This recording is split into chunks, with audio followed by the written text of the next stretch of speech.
What's up guys, it's Oblivious Gamer here, and well, there's a bit of stuff to discuss. Probably by the title, you can guess it. So, there's been this article going around the internet that basically is saying that Bandai Namco revealed that it recently canceled 5 games and saying they're planning on having a stricter quality control. And well, there's been a lot of jokes, memes, and just people saying, oh my god, this is Jujutsu Kaisen Curse Clash's fault, or oh my god, Jujutsu Kaisen Curse Clash is the hero we didn't even know. Thanks to that game, we are gonna get better games because they're not gonna be doing those cash grab arena fighters. And well, I'm here to say that is Jujutsu Kaisen Curse Clash responsible for this?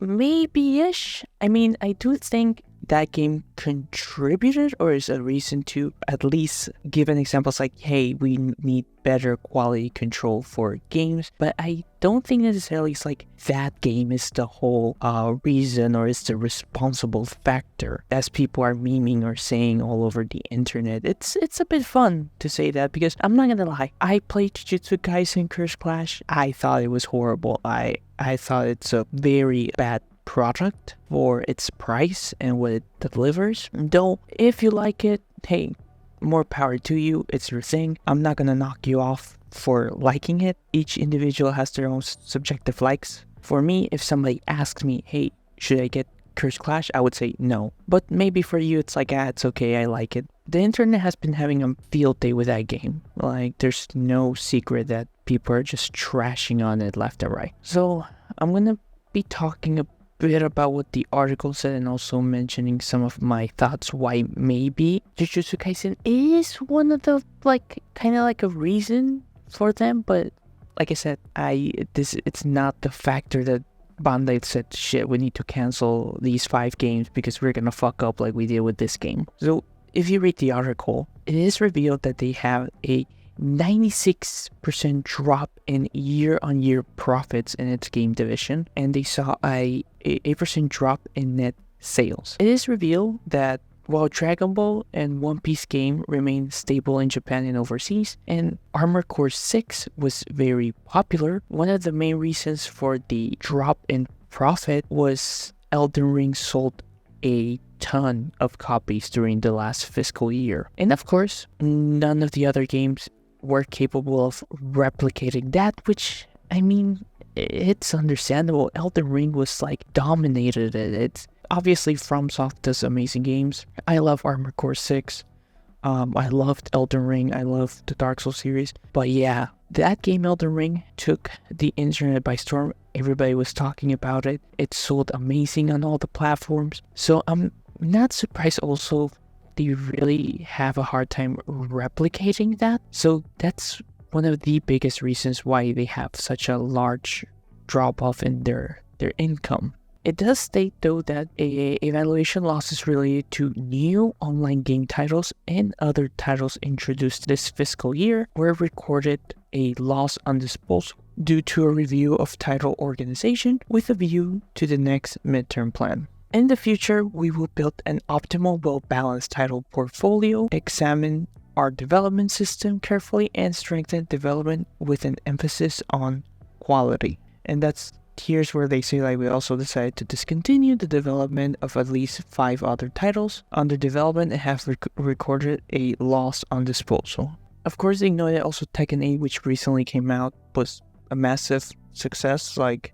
It sold a lot more than they expected. That's good. And there's also a lot of expectation for the new Dragon Ball Sparking game. Now, as I said before, I personally don't think Jujutsu Kaisen Curse Clash is the thing that caused them to rethink this.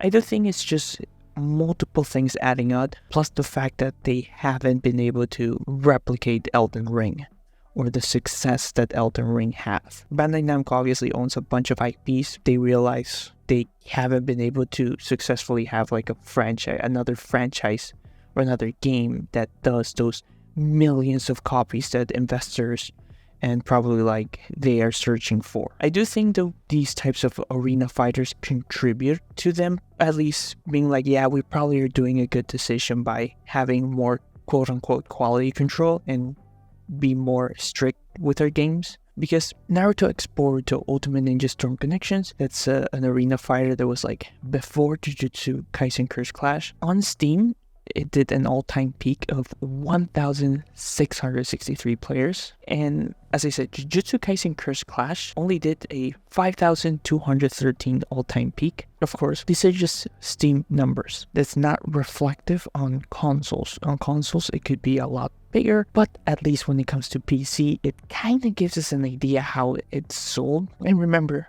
PC market has increased. It's not like 5, 6, 7 years ago where consoles dominated. I think PC have become more popular and more people are playing on PC. Now, you can compare that to Ultimate Ninja Storm Revolution, which had 6,782 all-time peak, and Ultimate Ninja Storm 4 having an all-time peak of 6,995. So those two old games did a lot better than the latest Naruto arena fighter and Jujutsu Kaisen. The thing also is, Bandai probably had an expectation that it will probably sold better because one, the Naruto franchise is still pretty popular, be it anime or manga, especially with Boruto going on, so there's still popularity there. And also, Jujutsu Kaisen has become extremely massive and popular. They probably had an expectation these two games weren't gonna be there. 4 million copies sold. You know, they weren't gonna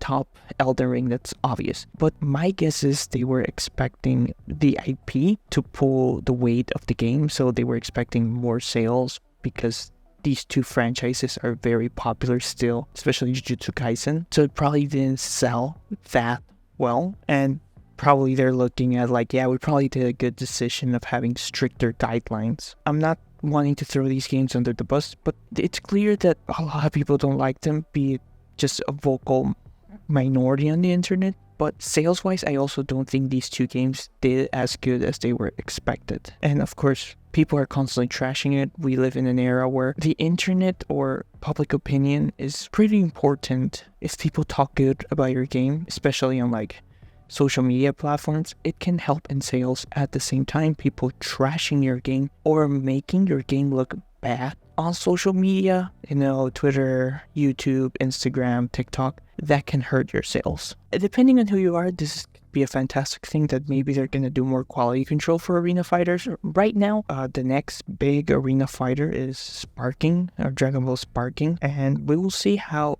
that ends up becoming. People are like hype. People are like, yo, this is gonna save arena fighters. This is the next coming of Jesus Christ. People are hyped for this. So we will have to see if also they're actually doing that quality control once this game comes out. That game could sell millions of copies. Who knows? But yeah, Bandai Namco has canceled 5 games. Is Jujutsu Kaisen responsible for that? I don't think so. I think that's probably something they have decided already. Could it be a factor?